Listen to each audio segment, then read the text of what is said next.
ओम भूर्भुवस्वः तत्सवितुर्वरेण्यं भर्गो देवस्य धीमहि धियो यो नः प्रचोदयात्। नमस्ते, मैं प्रभाकर चौरसिया आप लोगों के बीच में उपस्थित हो चुका हूँ। ये गायत्री मंत्र, जिसे महामंत्र के नाम से भी जाना जाता है, इसे सविता मंत्र भी कहा जाता है। हमारे वेदों के अंतर्गत बार बार यह मंत्र आया है, इसलिए भी इस मंत्र को महामंत्र कहा गया है। विभिन्न ऋषि मुनियों ने इसी मंत्र के तपस्या कर करके अपने सिद्धियां प्राप्त की है, अपने मुक्ति प्राप्त किए हैं, इसलिए महामंत्र के रूप में गायत्री मंत्र को लेते हैं।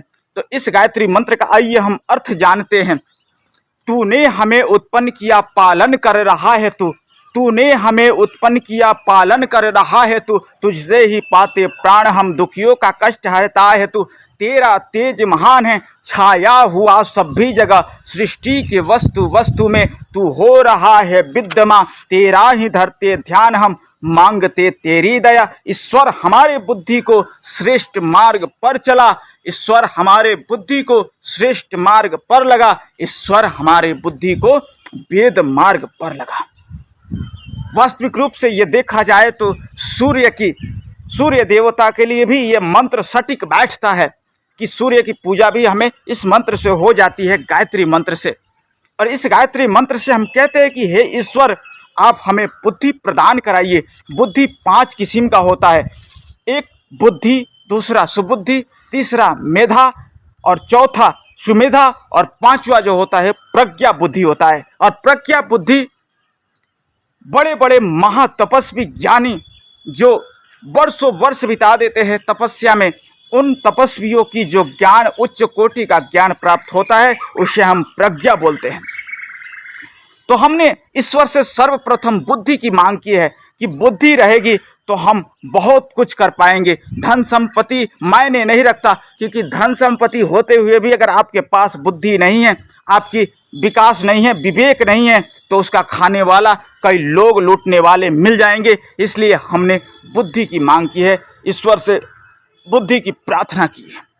एक अंधा व्यक्ति था, उससे ईश्वर वरदान देने के लिए बोले कि तुम मांगो, हम तुम्हें वरदान देते हैं, तुम क्या मांगते हो, लेकिन वरदान सिर्फ यही है कि तुम एक ही वरदान मांग सकते हो। उसने सोचा कि क्या मांगू जो मेरे सब इच्छाएं पूर्ण हो जाए। तो उसने क्या बोला, उसका शादी नहीं हुआ था, विवाह नहीं हुआ था। उसने बोला कि मेरा जो पर पोता हो वो सोने की थाली में दूध भात खाता हुआ मैं उसे देख सकूं। और वो अंधा भी था।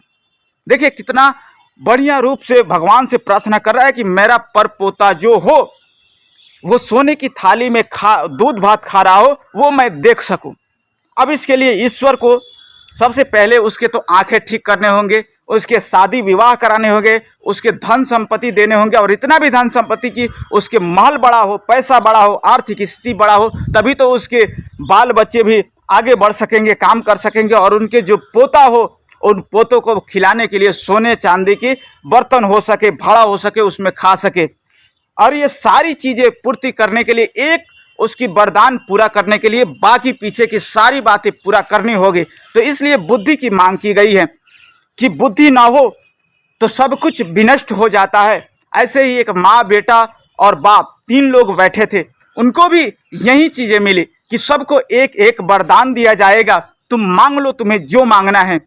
और पति पत्नी में पड़ता नहीं था। पत्नी ने मांग लिया कि हे भगवान, मुझे बहुत सुंदरी बना दो, मुझे बहुत सुंदरी बना दो, सुंदर बनने की इच्छा है।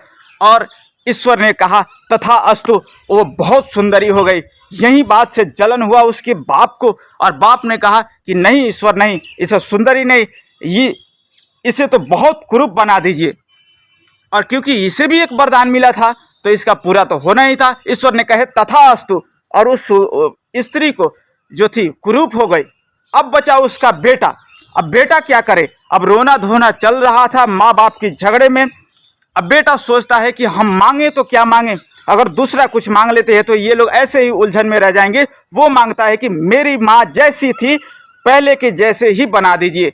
और ऐसे करके तीनों वरदान इन लोगों के खत्म हो गए। तो बुद्धि नहीं थी, इसलिए ये लोग फंस गए। अगर बुद्धि होता तो तीनों लोग अपने उन्नति के लिए, धन संपत्ति के लिए और बहुत कुछ मांग सकते थे, लेकिन इन लोगों ने उन चीज़ों पर नहीं मांगा। अपने ईर्ष्या, द्वेष से, अपने निजी स्वार्थ के कारण से इन लोगों ने तीनों वरदान को खत्म कर दिए।